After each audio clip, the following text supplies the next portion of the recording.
ఏపీలో న్యాయం కొందరికి మాత్రమే అన్నట్లుగా వ్యవస్థను తయారు చేశారని అన్నారు మాజీ CM Jagan. Law and order దిగజారిందని ఎద్దేవా చేశారు. దీనికి సీఎం చంద్రబాబు ఘాటుగా కౌంటర్ ఇచ్చారు.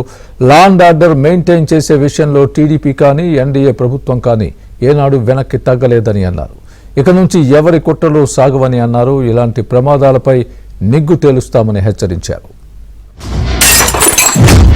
మనం ఆ రోజు పంపించిన మెసేజ్, ముఖ్యమంత్రిగా మనం ఉన్నప్పుడు పంపించిన మెసేజ్, న్యాయం ధర్మం అన్నది అందరికీ ఒకటే, న్యాయం ధర్మం కాపాడడానికి మనమంతా ఉండాలి అని చెప్పి ఆ రోజుల్లో మనం మాట్లాడితే, ఈరోజు మాత్రం ఎలా ఉంది అని అంటే న్యాయం కొందరికి మాత్రమే అన్నట్టుగా తయారు చేశారు ఈరోజు వ్యవస్థను. ఏ స్థాయిలోకి ఈరోజు దిగజారిన లా అండ్ ఆర్డర్ కనిపిస్తూ ఉందనంటే, పై స్థానంలో పైనున్న వాళ్ళు రెడ్ బుక్లు పెట్టుకుంటారు.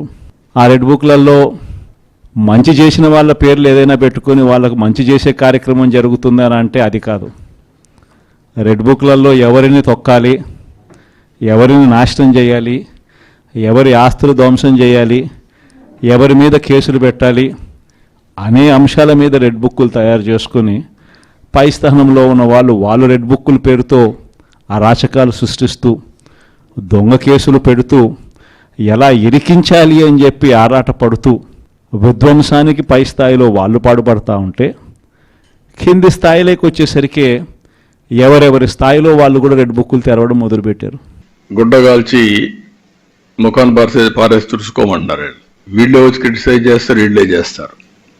నేను I'm very clear. Law and order maintain చేయడంలో ఎప్పుడు కూడా తెలుగుదేశం కానీ ఇప్పుడుండే ఎన్డీఏ కానీ వెనుకపోయే సమస్య ఉండదు.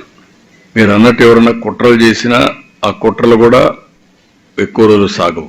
ఏదేమైనా ఇటీవల జరిగే సంఘటనలు ఓసారి నాకు కూడా అనుమానం వస్తుంది. అంటే వారసత్వంగా వచ్చిన లెగసీ ప్రాబ్లమ్సా, లేకపోతే అటు ఇండస్ట్రీ కానీ ఇటు అడ్మినిస్ట్రేషన్ కానీ స్లాగ్నెస్కి వెళ్ళిపోయారా, దానివల్ల ఇంకా రికప్ కాలేకపోతున్నారు, లేకుంటే ఇవన్నీ యాక్సిడెంట్స్ అంటే మామూలు అయిపోయినాయి అనుకుంటున్నారా?